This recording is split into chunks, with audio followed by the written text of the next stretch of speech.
AC காத்துக்காக்க தெரியலையா படுப்பாங்க? இல்லைன்னா 2 குட்டிங்களை அவங்க அம்மா கூட அனுப்பிச்சிடலாமா? நாளைக்கு அனுப்பிச்சிடலாமா? எங்கேயாவது ஒரு ஓரமாக விடுங்கடா பெரியமா கேடம். ஏசி பார்த்தா எல்லாம் ஃபுல்லாக நிறைஞ்சி போயிடுது. இப்படியே கொஞ்சம் உட்காந்துங்க இருப்போம். படுக்கறைக்கு படுத்துட்டா தூங்கி முடிஞ்சுதுன்னா எல்லாத்தையும் கீழே போட்டு இந்த பெட்டில் நம்ம தான் படுக்கணும். எப்பா படுப்போம். காலையில் இட்லியும் கறி குழம்பு செய்ய சொல்லலாம்.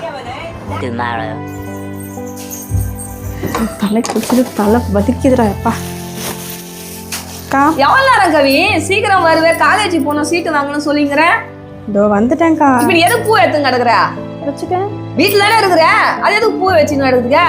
நாங்க தான் வெளியே போறோம், சீட்டு வாங்க போறதுனால பூ வச்சுக்கிறோம். நீ வெள்ளிக்கிழமை சாமி பூ போடு. இங்க பாரு, நல்ல பெரிய காலேஜ் சீட்டு கிடைக்கணும் சாமியை வேண்டிக்கோ. நல்ல பெரிய காலேஜ் கிடைக்கணும்னு வேண்டிக்கோ. பெரிய